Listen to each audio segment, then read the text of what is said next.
Hello, YouTubers, friends, compatriots, blue liver shills, Nestle, stars, and fossils, Syrians. I'm a useful idiot, and today we're going to talk about Syria.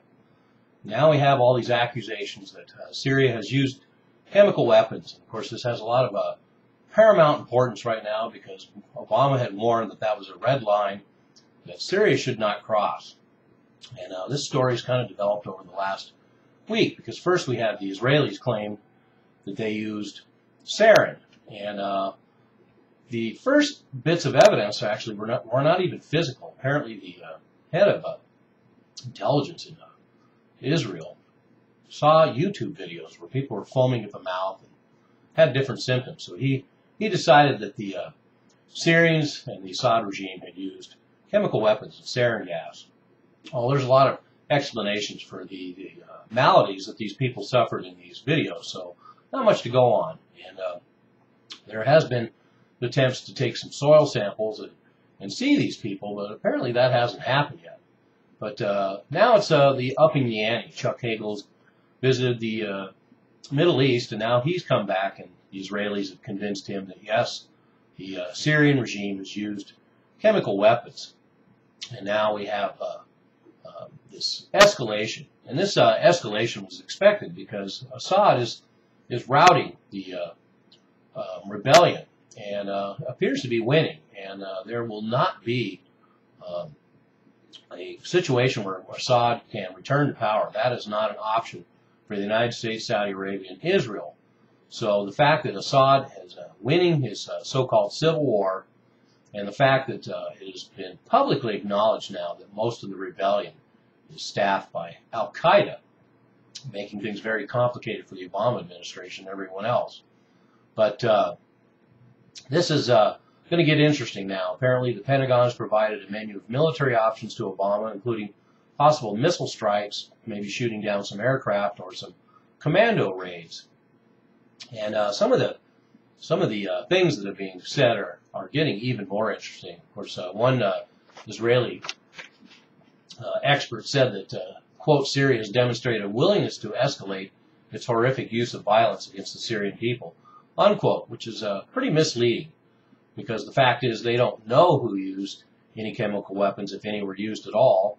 And the other thing is a lot of horrific violence has been perpetrated by both sides. And my understanding is most of the horrific violence has been perpetrated by Al-Qaeda and militant rebel elements in Syria. So that's pretty misleading.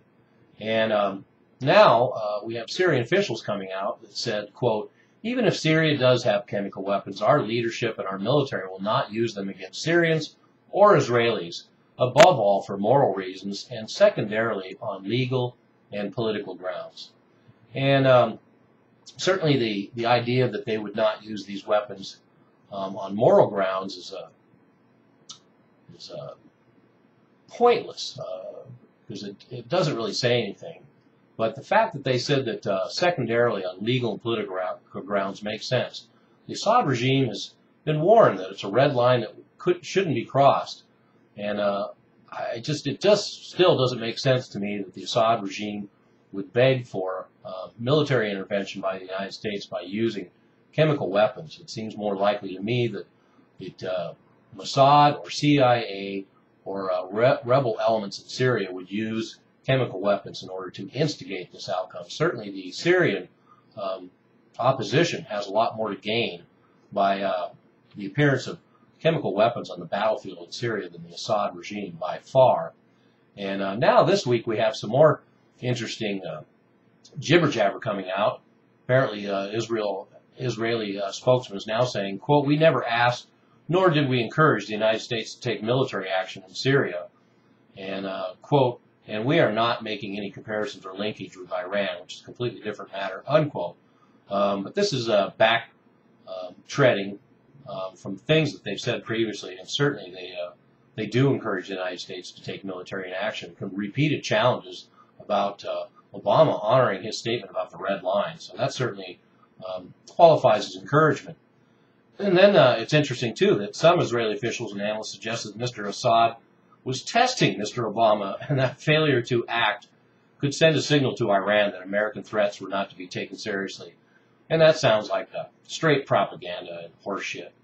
And but more interestingly, in this article that just came out recently, talking about the new diplomatic efforts and analyses of this situation, we have Mayor Dagan, a past head of Mossad, Israel's spy agency, said that he even doubted that chemical weapons were used in Syria, which he described as limited, and therefore he understood American caution about intervening, because there's just no way to confirm that these events have happened. And so far, Obama has said that they need more evidence, but this is certainly posturing for more escalation and posturing for more possibilities of U.S. intervention. So we can be expecting this to keep getting ramped up as long as Assad continues to have victories on the battlefield. America will have to, U.S. and Israel and Saudi Arabia will have to find more and more means to justify some sort of intervention. So if this particular event isn't it, they're going to come up with another one pretty soon, I promise you. I'm a useful idiot. Don't you be one too.